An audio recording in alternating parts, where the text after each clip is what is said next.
lives one day at a time. Kimmy Kim and Elations Radio. They're here to get your day going fine. Kimmy Kim and Elations Radio. Kimmy Kim and Elations Radio. Kimmy Kim and Elations Radio. And here's your host, Miss Kim Robinson.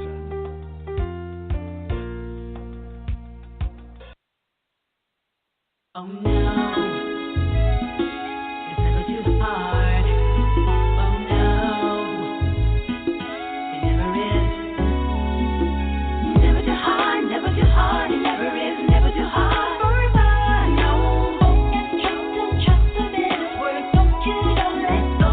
He knows how long you waited. He knows, anticipated. Don't give up, no matter what.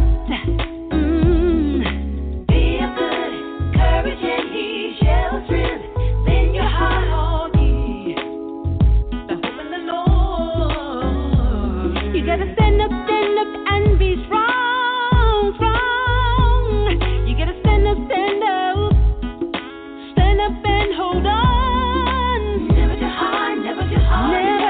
Never too hard. For God, trust him in his word. Don't let go. Never too hard, never too hard. No, trust him in his word. Don't let go.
Wow, that was an awesome, praise God. That was an awesome song. I was dancing away. I don't know about y'all, but I was like, yes, I was.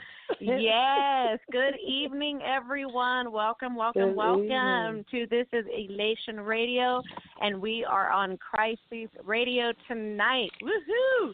Yes, such a pleasure to be here tonight. How are you, Miss Kalila? I am good. How about y'all? Sales. That's awesome. I am the co-host tonight, Miss Christina Eve. Doc is on the line. He's going to be in and out with us tonight. He is listening in. We're excited about tonight's show. Is he there? Like I said, he'll be in and out. He'll be in and out. Maybe he's out at this moment. But hey, we're here. Yes, we're here tonight. And I know we have a very, very special guest, which is a personal friend and connection of yours. So I'm going to give you the floor. And yes, I know we've got a lot going on too, so let's hear about it. Welcome. Thanks for being with us tonight. Has she called in yet? Yes, I'm here. I've been here about 10 minutes now. How are you guys? It's definitely good to hear you. Good, Yes, good. This thank you is for being Shira here. Bondurant. This is Shira Bondurant. She is 32 years old, a single mom of a beautiful 9-year-old girl who is autistic as well, but you would never tell by the way she loves the Lord and the way she talked to you. Amen. Yes, yes, she is also a chef. This is my sister. I love her so very much, my little baby sister.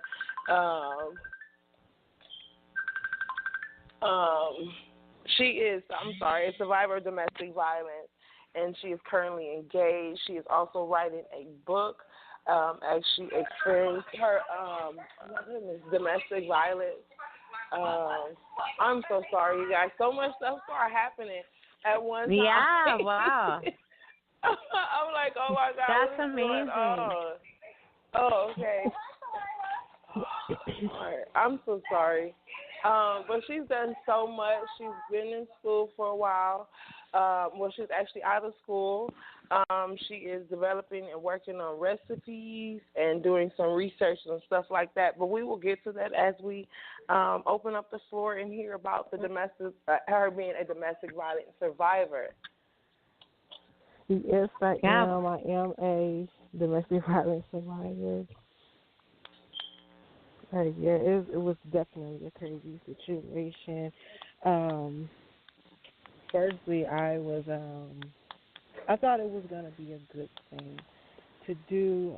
You know how us as women, we tend to get lonely, especially in that waiting phase, you know. So in that waiting, it's like you get impatient, you know. So and that's what happened in my situation. You know, my father had died at that time, and I had gotten back here to LA. I'm actually from Buffalo, New York, so I had gone back to see about my father. And after that situation resolved itself, I came back out here and met my currently ex-husband. He seemed to be so nice and caring at the time. You know, he was respectful of my wishes at the time, and you know, everything just seemed all right. And then it's like I started seeing certain little red flags. You know. Did you see those flags before you married him? Yeah, I did. I saw them. But sometimes we try to ignore them because we think, oh, we just tripping, like, oh no, it's nothing, you know. So it's like, okay, I'm just gonna let that slide, you know. And then we wound up saying, okay, we're gonna get married. It was crazy how it happened because I was telling him that I wanted to wait a year to get married. And he said, why do you want to wait? What? I wanted to wait a year. Oh, you wanted to wait a year. Okay. Yeah. I told him that I wanted to wait a year. And he was like, well, why do you want to wait a year? You know, like, you're not getting any younger. And, you know, it's like, me being in that situation, it's like, okay, well, I don't think nobody else is going to want me anyway. You know, some of us feel like that. You know, it may not be true, but we can't help how we feel and how we perceive things, you know. Right. But I was like, you know, so you saying right, like low self-esteem crept in while he's saying to you, well, why wait a year? And you're saying, well, nobody else is really interested, and it seems like he's the only one right now, so let me go ahead and jump on this while I can.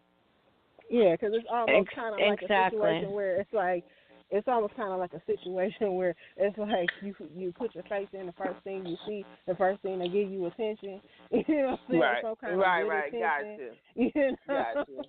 Right, that makes sense. It may not be right, but it was still attention. Got it. Got it. Yeah. Okay. And then so it's you like married him by my father dying.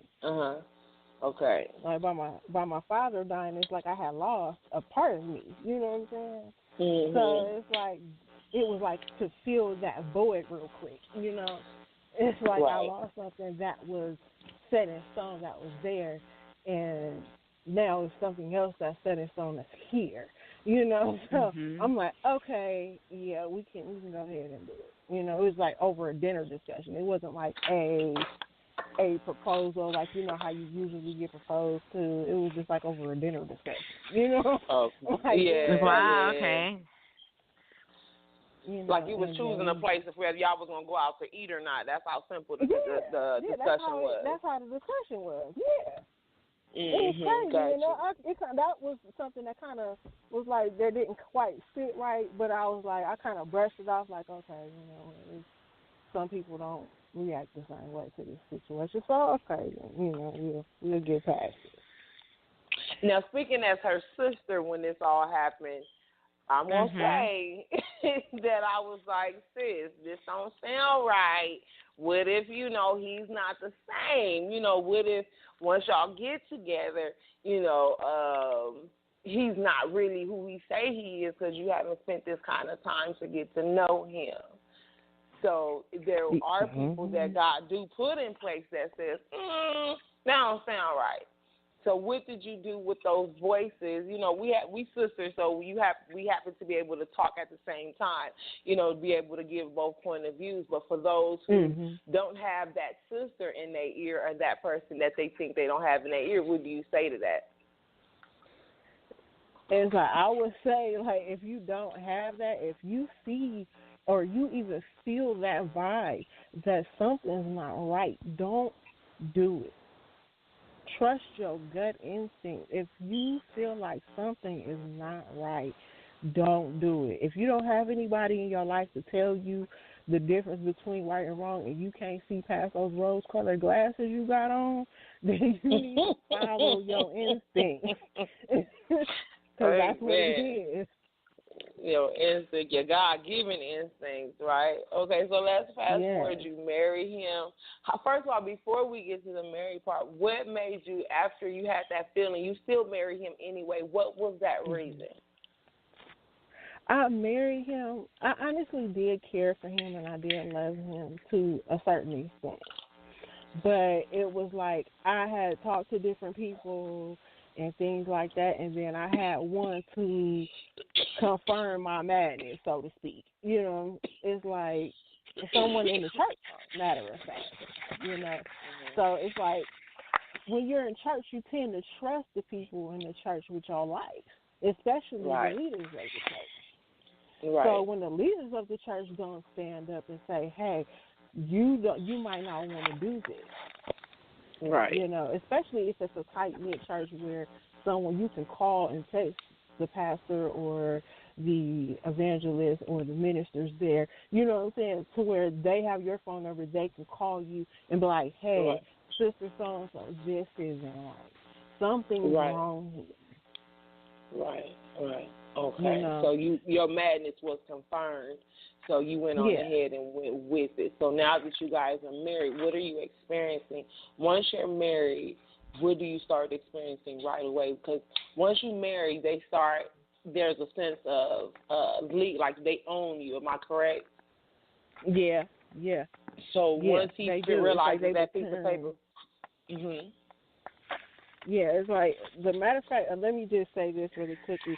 Like, before I walked out of the doors of the church on my wedding day, I heard clear as day, you're trapped. That's what I heard clear as day. That's amazing. Clear as day. And I was like, I stopped for a second. I paused for about 2-3 seconds. Wow. And I remember that. I was there, everybody. I remember that. Yeah, she didn't tell me that. She was there. She didn't tell me that's what happened till just now, but I remember that pause. Oh, wow. And her looking around. Yeah, and her looking around like, who said that? I remember that. Go ahead. Yeah. And, that's what that was. But when I first saw it and I felt it was our wedding night. It happened on our wedding night. And it was like he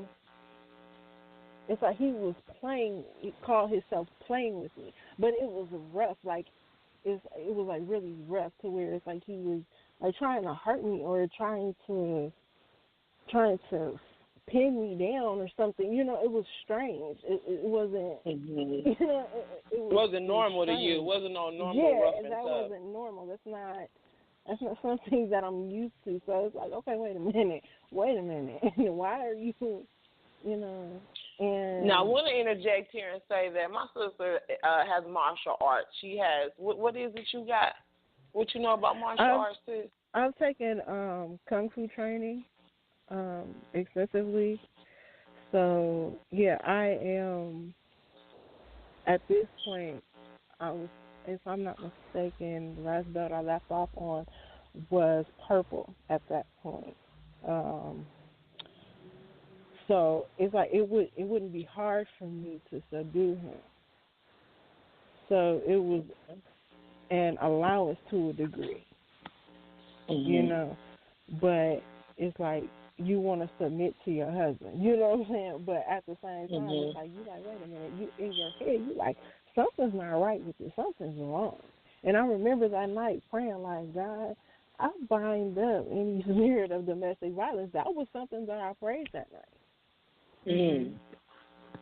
I prayed that night because for some reason my spirit picked that up on our wedding night. Like full detail picked it up. Like, okay. But so you already knew what you were getting ready to walk into after that night. You didn't feel that before until that night. Yeah.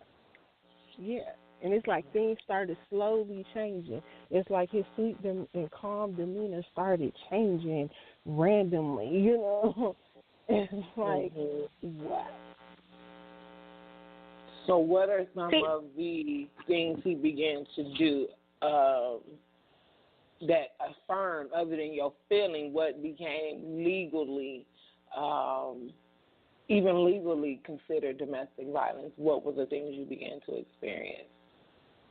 It's like I would remember him, it's like me disclosing certain things to him, and it's like he would like bring those things up to me as far as like, oh, you're going to do this and you're going to do that. Like he started like having these paranoid moments with me and accusing me of doing things that I wasn't doing and, you know, talking to people that I wasn't talking to and things like that. You know, it started happening soon after that. Like, wait a minute, what? I don't even talk to anybody. Like, I was afraid to call anybody. Right. I was afraid to call anyone. Because so he cut you off from family. That was your first line of defense. He cut you off from your first line of defense, which is your family and friends. Yeah. Okay. Yeah. And put fear in you as well, you know? Right. Yeah, so you were already fearful. Yeah, it was scary. And it's like, I'm a big girl, but he was bigger than me. So it's like, you know, I'm like 2-something, and he's like 350. So it's like, what? But at this point, too, I mean, with how is your mindset, though? You know, because, I mean, you're seeing him change at, you know, at the blink of an eye. You're feeling that through the Holy Spirit, you know, your wedding night. So what's going on through your mind at this point? You know, some people would say, I would have jumped ship, you know, but what's going on through your mind? Yeah, it's just like, okay, maybe something's going on. Maybe he'll change. Maybe he just needs to see that I'm not giving him the benefit of the doubt. Yeah, exactly. You know, just we knew this both our first marriages. We both knew the marriage. Yeah. So when is the first time he actually physically abused you? When do you feel the physical abuse? Like, how does that? Tell us walk us through that. Okay, the very first time of physical abuse was me and him were having an argument. At this particular point in time, I can't remember exactly what the argument was, but all I remember was I was in our closet at the time, and I was getting stuff and putting stuff away or taking stuff out or something, and he pushed me. I was like, and I really to the closet. I'm like, wow. Then why you didn't go all karate crazy right then? I'm sorry. Okay, what happened? Right, I know. Yeah, because I'm just like, Because I know I jumped up and I started yelling and screaming and going ham. Because I'm like, sir, you put your hands on me. Are you lost your forever love in mine? Are you serious? Right. So it was a push, and that's just that is I'm just like, wait a minute. So put your hands on me again. So it goes. Obviously, it goes worse. What that was the verbal and fear. You go from verbal fear to a pushing. Mm-hmm. And then did it stay there, or did it progressively get worse again? The last time it got worse was the last time, because I didn't allow that to happen too many more times. You know, I'm like, no, like I'm not finna deal with you keep putting your hands on me. No, this is not gonna happen. But an incident that did happen was he put his hands on my daughter, which prompted me to leave him. Oh no. Okay, yeah, I left him. That. Okay, there was an incident where I was at work and I didn't realize this had happened until I put my baby in the bathtub. At this time, she was about 1.5. So I put her in the tub, and I realized she had these bruises on her thighs, on her inner thighs, and on her butt. And I'm like, what is all this? They were like black and blue bruises. I was like, oh no, this is not going to work out. So at the time, he was gone because I was off that day because he had watched her the night before. So I'm like, okay. I commenced to put her in the tub. I'm like, okay, wait a minute, what's this? Saw the bruises. Okay, he's gone. I called the police because there's no reason for you to put your hands on a 1-year-old like that. Right. Wow. Like there's no reason for that. Oh, absolutely. So I called the police. He comes back when the police are there. By the time the police I got there. So I went over to another friend of mine's house and stayed there for a couple of days. And I was just like, no, this isn't going to work. I was contemplating moving back to New York, everything. But as I wound up staying here. So. Right, she's still here. She's still here. Yeah. When he did anything else cross your mind? With me, as I listen, of course, I have privy to some of the backstory, but also being molested and stuff like that. Did any of that pop into your head? Because those areas are grooming areas. You know, when you hit children, those are what we call grooming areas, to see how far he could go or how much you would notice or not notice. So did that make you nervous if anything went any further than just him popping her because she wasn't listening? Yeah, it did. And I made sure I checked her to make sure, okay, this didn't happen. And she was also checked at the doctor and the hospital and stuff like that as well. So we know that nothing like that had happened for her. So she was checked thoroughly to make sure, because I'm like, that's not cool. Why would you hit my daughter like that? Are you serious? And it's like, let's when rewind for a second. Go ahead. Yeah, I was just gonna say, it's like he even got offended and got upset and got mad and belligerent one time when I was telling him as far as spanking her not to hit her so hard. Okay. Like, I told him, like, don't hit her like that. She's a baby.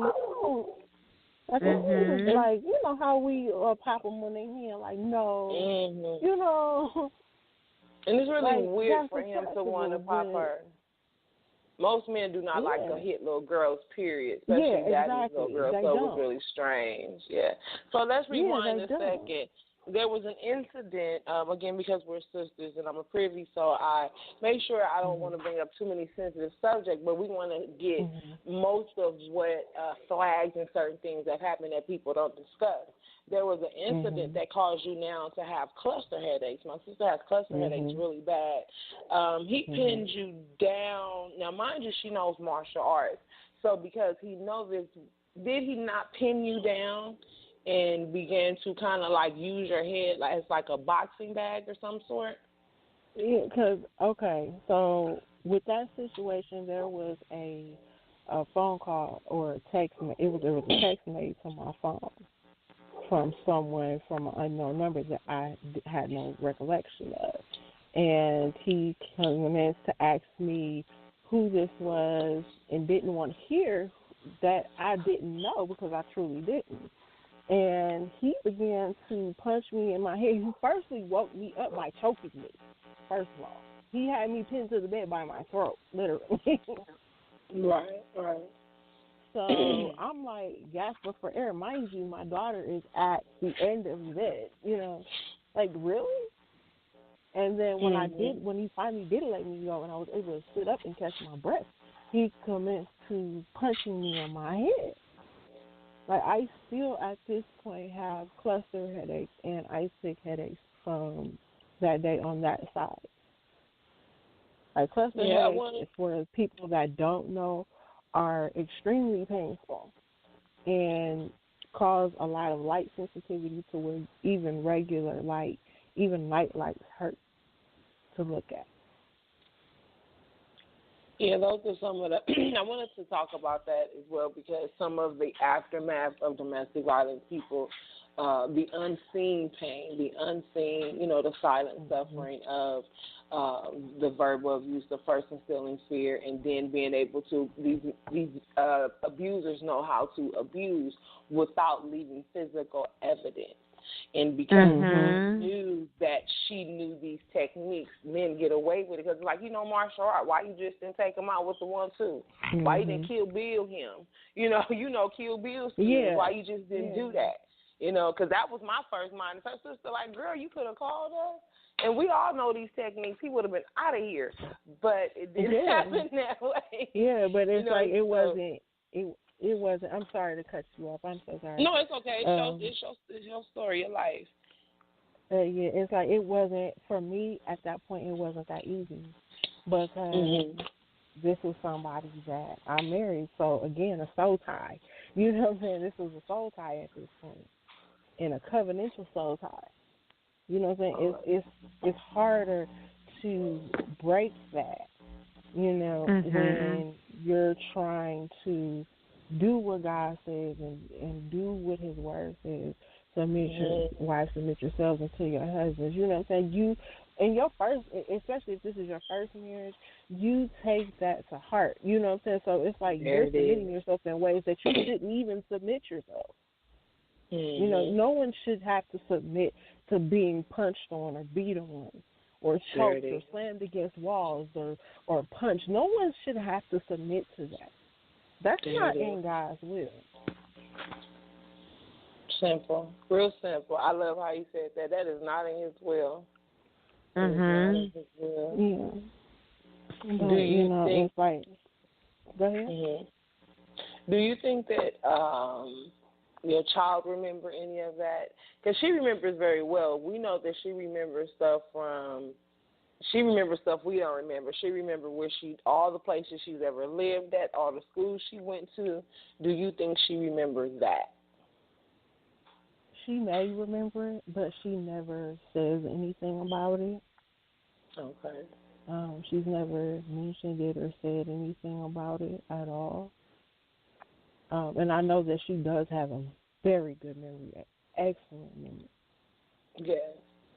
She does, Christina. Yeah. She reminds us. Didn't I go to school? Every time we roll past something, she knows her schools, her doctor's office, Christina. She knows, like I say, every school she's ever been at.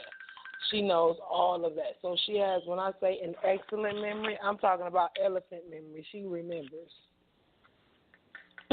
She remembers.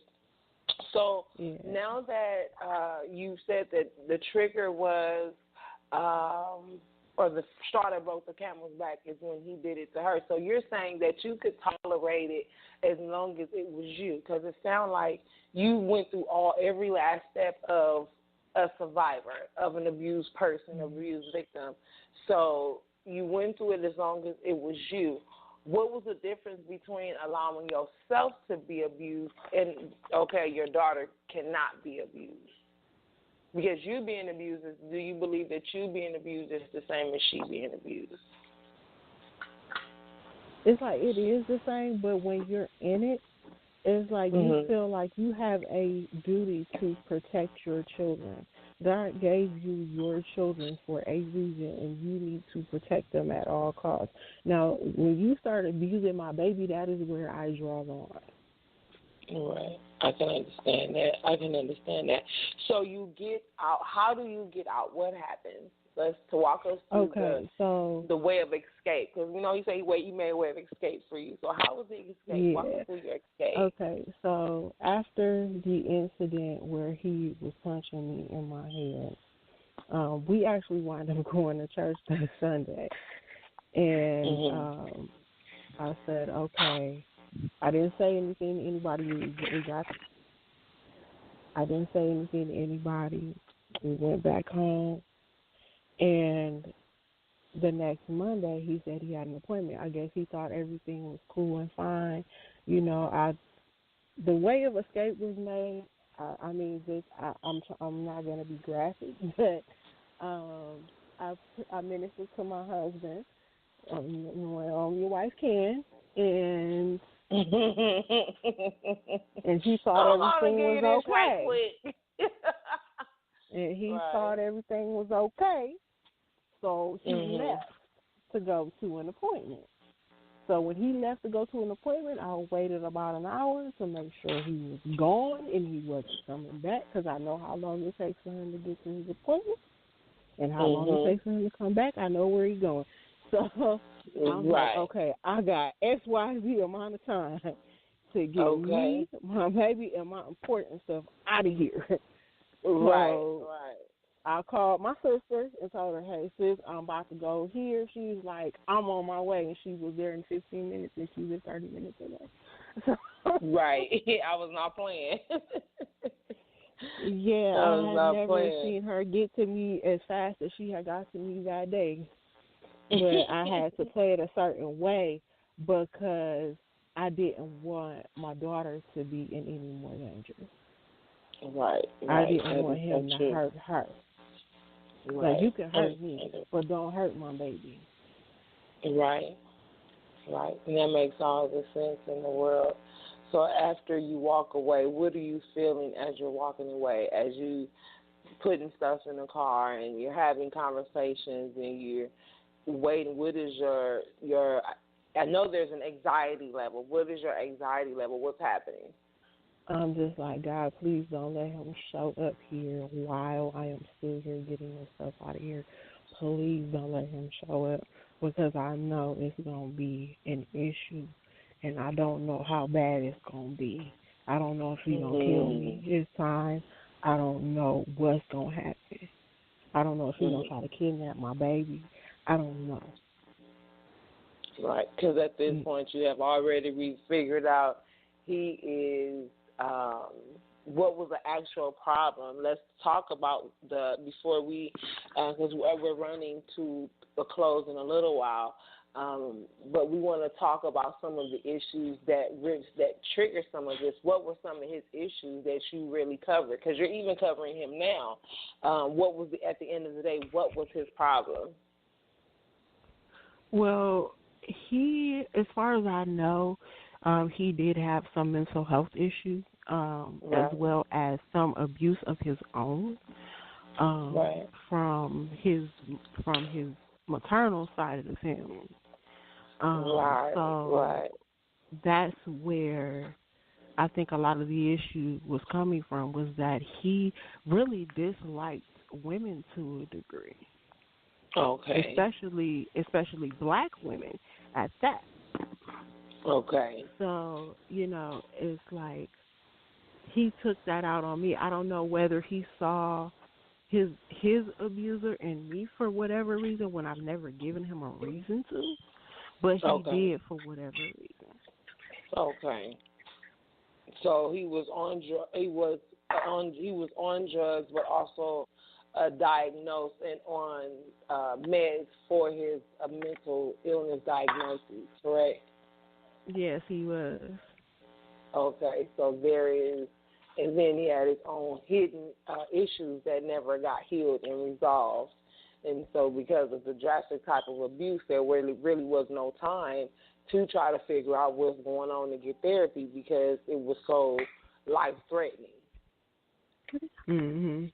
Yeah, because, I mean, he was getting therapy, which is what prompted me to go back to him before and then after this situation I left. So, right. You know, because he said he was getting help, he was going to therapy, he was taking his meds. I saw his meds, I saw him take them, and then there was a lapse where he stopped taking them. And then I was so you saying you didn't have a problem? Did you take your medicine? So you didn't have a problem with him having a diagnosis. You were willing to be with him through his diagnosis as long as he was willing to help himself. Exactly. Oh, okay. Christina's so funny. She's like, oh, okay. Like, wow. No, because it makes sense when you look at why, people do, their characteristics or certain things that you're hilarious. That sorry, someone was handing me something. People messing with us. So today, yeah, no, so I'm just like no, wow, you're running the show tonight. I'm listening. This is I'm just throwing my little oohs and ahs in here like the cheerleader. But yeah, I'm blown away more than anything. So, cat's got my tongue tonight with y'all. I mean, and I'm listening to the dialogue, and I'm just actually, absolutely amazed at the fact that, and here you are. I haven't seen your smile photo or anything, but you have smile in your voice. Hearing what you're talking about and describing and explaining is horrifying, for anyone.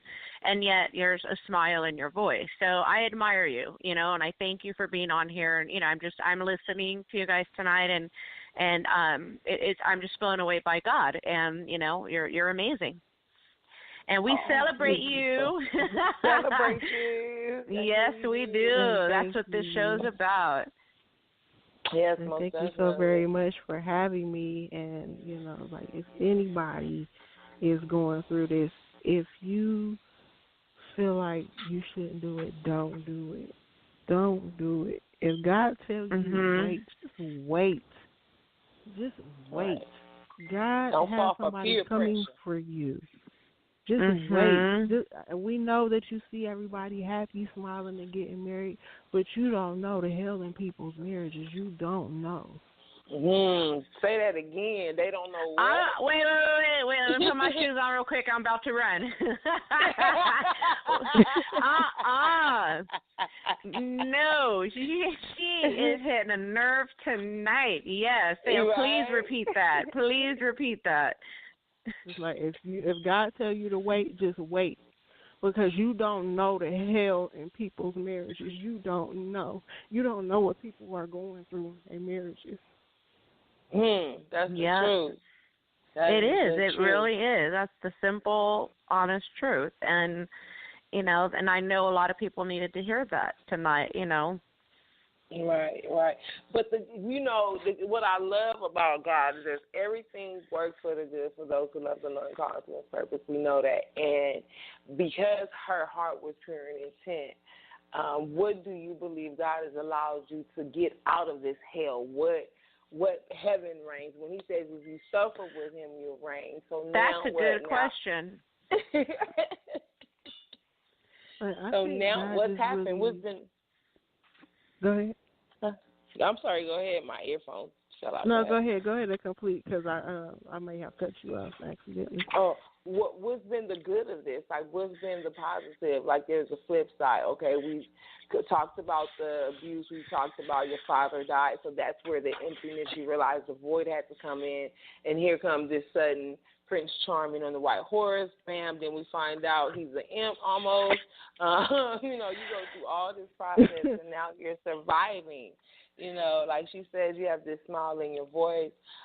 You my little sister, so I can go on and on all day about what a blessing you've been to us in our house. So, but what's happened with you? How has God used this in your life? What's going to happen? What has happened since? Well, we were finally able to get the divorce final. So I am no longer in bondage, so I'm free to get married. Yes. Again, yes. Which will be You're not trapped happening no more. next year. Like, yeah, I'm not trapped no more. I'm not trapped no more. I'm sorry. Yeah, the crazy part. It's like the crazy part about it is during a time where I left my ex-husband the first time, is when I met the person that I'm engaged to right now. We've been friends since then. We've been friends since then, and we've been in a relationship for the last 4 years. So we've been friends for 8 years and together for 4.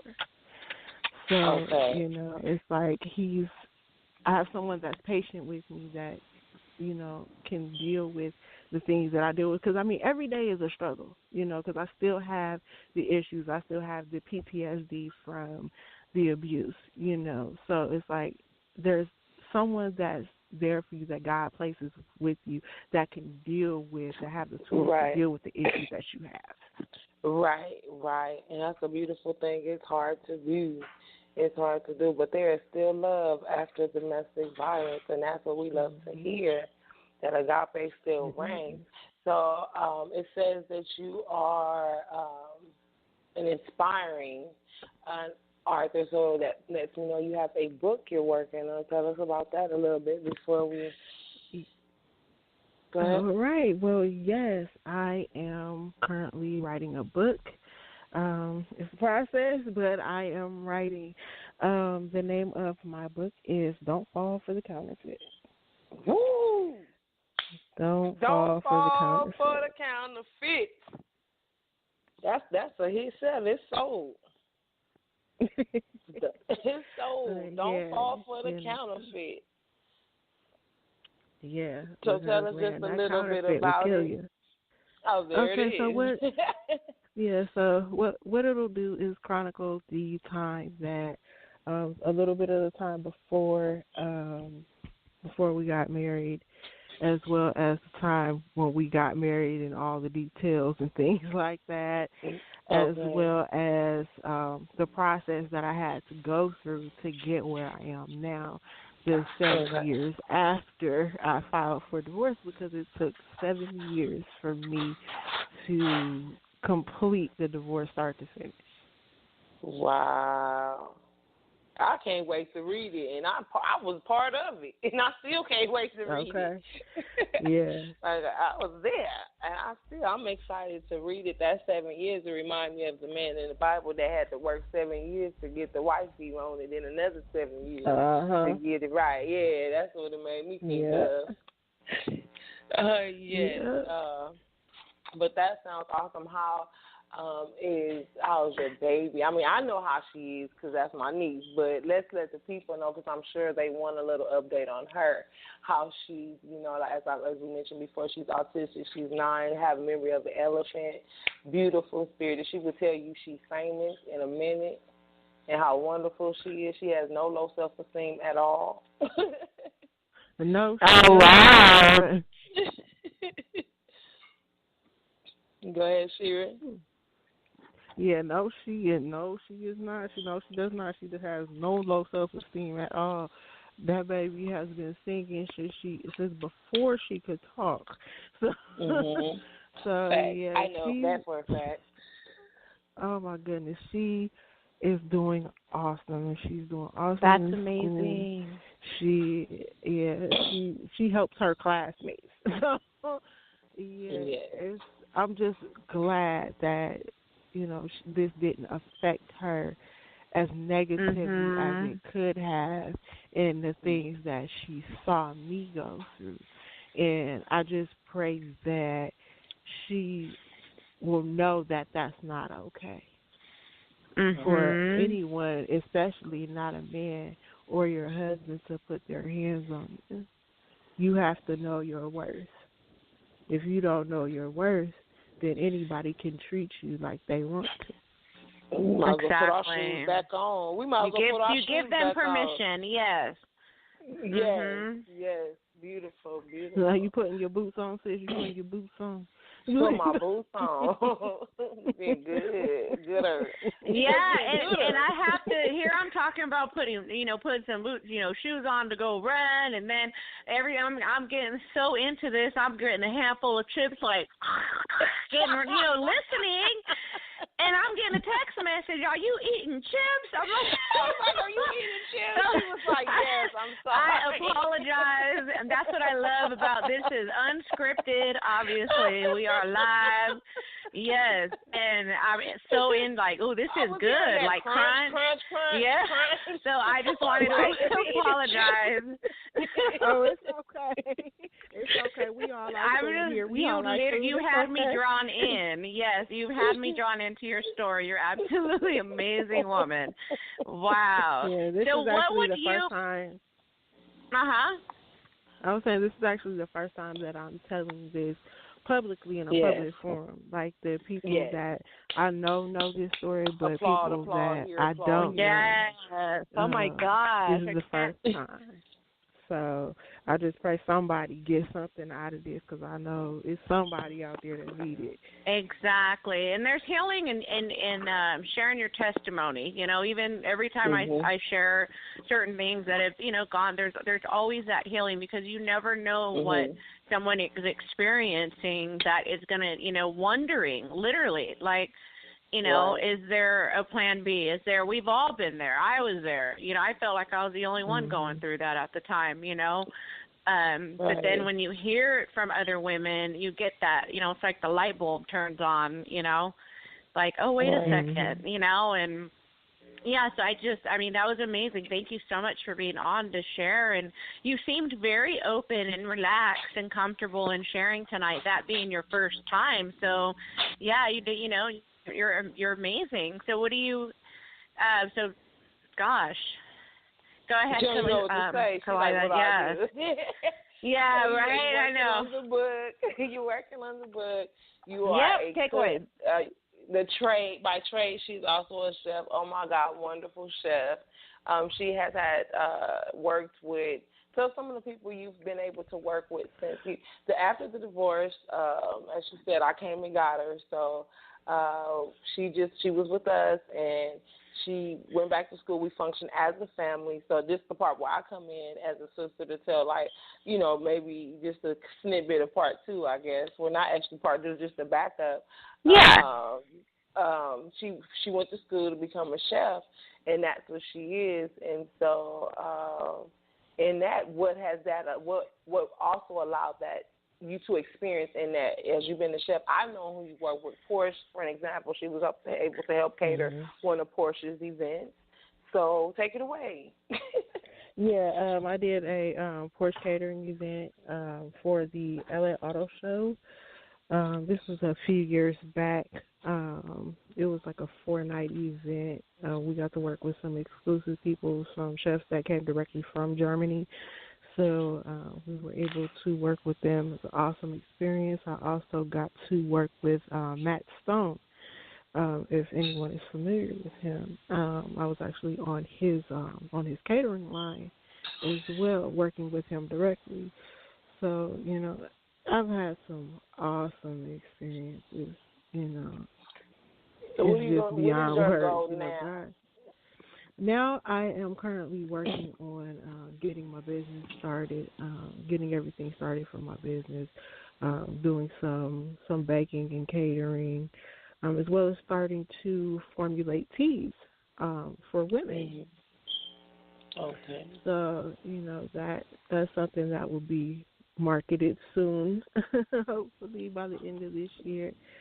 Right. So, that's great. That's awesome. Right. Yeah, definitely. We catered together. We have done church events together. Like, as you heard her say some stuff she's experienced on her own, some stuff we've done together. We actually had our own catering business. And God works so awesome. You know, my husband and I also have the embroidery business. But when the recession hit and the embroidery business wasn't doing so good, we were doing the catering. It was like the recession didn't touch us at all. We was clearing $100 a day easy with doing meals. Wow. Yeah, we sure were. It didn't touch us at all. You know, we worked together, and it was like we were moving like a well-oiled machine. After a while, my husband just came in and was like, "What you want me to cut up?" Okay, like, really? Right. You know, so.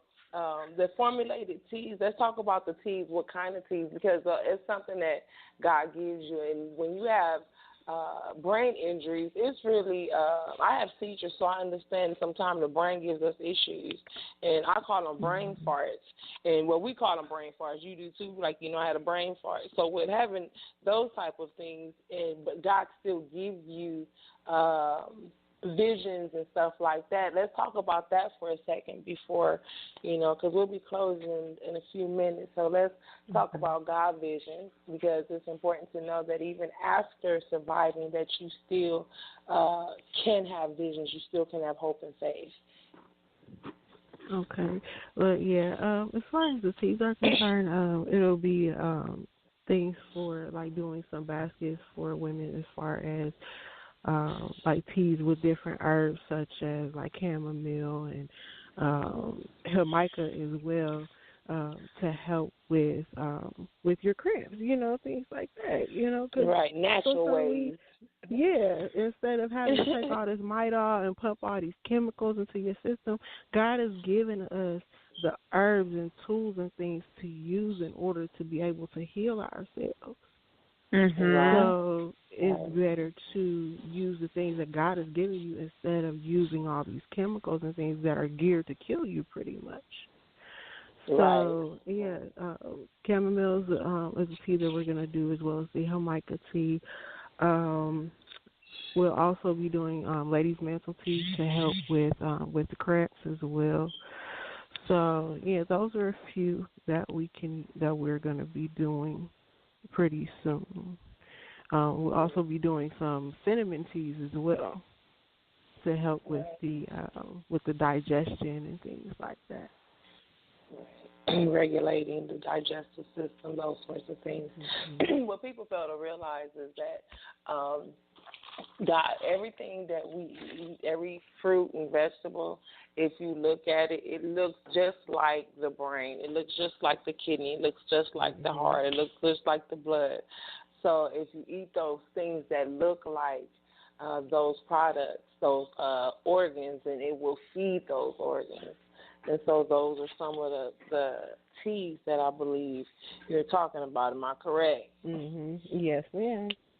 Yes, ma'am. That's just like the Jamaica tea. The Jamaica tea is, if anyone has ever seen Jamaica, you know that it's a dark red. So what does the dark red signify? The dark red signifies your blood. If you look at Jamaica, it's a flower. So flowers are representative of what? You know? So if you eat it, you know, you can taste the metals in it to help with the iron levels in your blood. So, you know, like the things that God has given us are awesome. You know, so we just have to utilize them. Right, exactly. So, we're going to look forward to your book. Give us the name of your book again.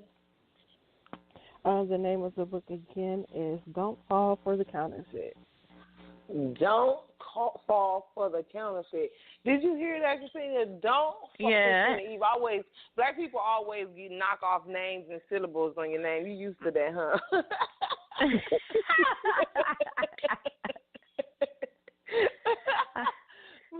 But don't fall for the counterfeit. That is, I think that right there. Like I said, I'm part of the story. I've been there, so I still can't wait to read it.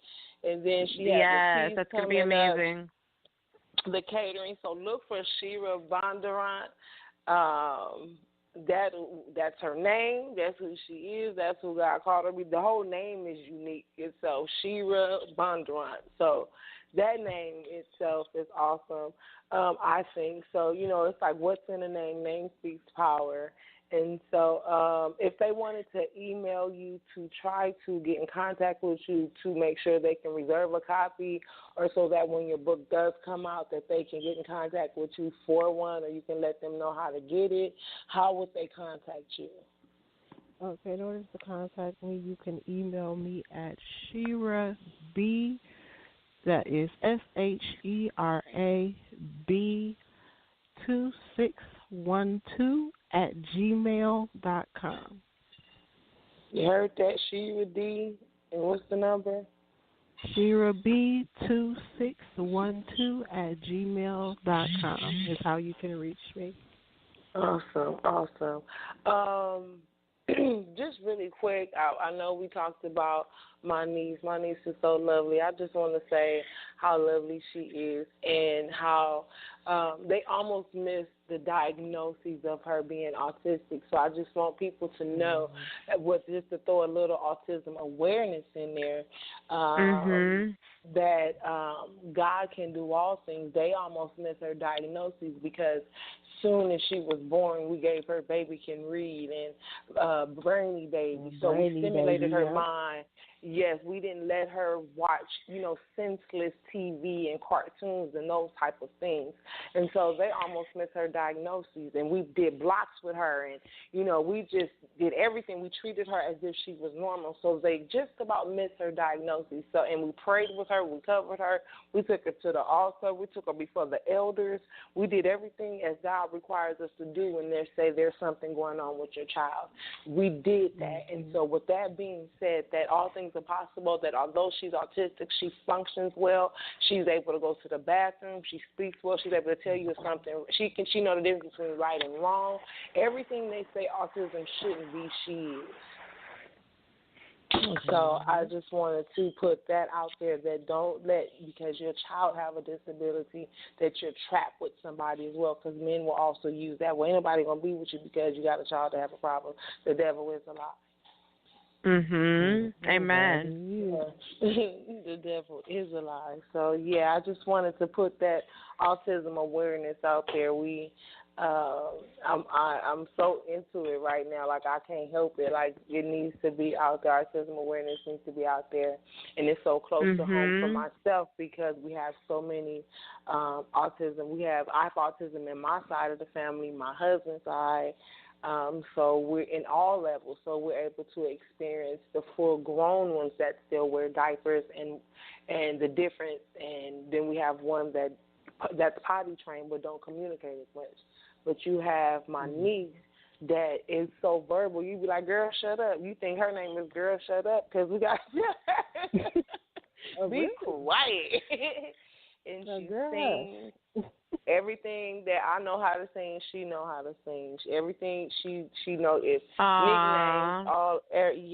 She knows opera. She loves all genre of music, but her favorite is opera.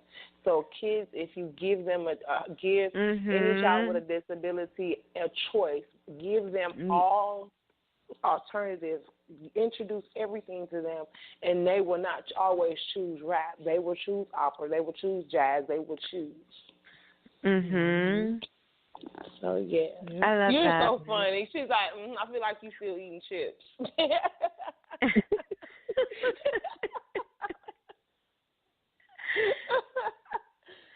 You are too funny. I love it. Tonight's show has been great. Yeah, I need to get the quiet snacks next time. That's what I'm going to do. I get some soft cookies next time. Yeah, the soft cookies, right. So they dissolve. Get the Cheeto See, Puffs and I started hearing catering. That's what it was. Some of y'all were talking about some catering. That's probably when I get out the office and led my way to the kitchen. Exactly. Maybe you need to get back into that. Yeah, maybe you need to get back into that. Yeah, I plan you? to get back into it soon. Yeah, I plan to get back into it soon. We've been discussing it. So I'm in the process right now of developing some recipes and things like that. Ooh, and, that's we awesome. test out. And as soon as we get that tested out, then we'll start Family Fusion Catering Company as soon as we can. Yeah, everything is going to be fusion. That's the wonderful thing about it. And so if you have like a suggestion to say, I like these flavors together and this flavors nobody made, that's here. Mm-hmm. Specialities, it is. So we are, so Christina over there cutting up. She over there cutting up. Well, I'm so glad that you were open enough to share your story. I'm glad that you finally got it out. People know this is a Christian radio show, so it's important to know that, like she said, God does not want this for us, and you do not have to stay trapped. You do not stay in bondage. Freedom is yours. Deliverance is yours. So thank you for listening. We thank you for calling in. Christina, we thank you for your much. Yep. It wasn't num tonight. Yeah, it was that much. Right.